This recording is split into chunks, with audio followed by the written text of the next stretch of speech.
জামাতের কেন্দ্রীয় নেতারা তাদের প্রার্থীদেরকে বলছে 12 তারিখ পর্যন্ত আপনারা জনগণের ফাঁয়ে ধরে থাকবেন, জনগণের ফা ধরবেন, 12 তারিখের পরে জনগণ আপনাদের ফা ধরে থাকবে।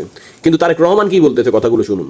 তাদের আরেক নেতা যার বাড়ি কিনা কুমিল্লা জেলায়, সেই নেতা কিছুদিন আগে তাদের এক দলীয় সমাবেশে বলেছে তাদের কর্মীদেরকে যে 12 তারিখ পর্যন্ত আপনারা জনগণের পা ধরবেন, তারপরে বাকি পরবর্তী 5 বছর জনগণ আপনাদের পা ধরবে। প্রিয় ভাই বোনেরা, চিন্তা করুন, এইরকম কথা কে বলতে পারে যে 12 তারিখ পর্যন্ত তাদের নেতা কর্মীরা জনগণের পা ধরবে, তাহলে 12 তারিখের পর থেকে জনগণ তাদের পিছে পিছে ঘুরবে, জনগণ তাদের পা ধরবে। এই কথা থেকে প্রমাণিত হয় কি তাদের মেন্টালিটি, কোন পর্যায়ের মানুষ হলে তারা জনগণকে নিয়ে এরকম তুচ্ছ তাচ্ছিল্য কথা তারা বলতে পারে। প্রিয় ভাই বোনেরা, ওই গুপ্ত সংগঠনের নেতা যেমন বলেছে 12 তারিখ পর্যন্ত জনগণের পা ধরতে, আমরা তার উল্টাটা বলি।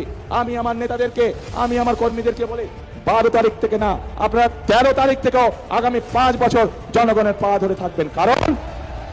কারণ আমরা দেখেছি জনগণের শক্তি যার পিছনে না থাকে, জনগণের সমর্থন যার পিছনে না থাকে, তার পরিণতি কি হতে পারে 5 তারিখ 5ই আগস্ট আমরা সমগ্র দেশবাসী প্রত্যক্ষ করেছে।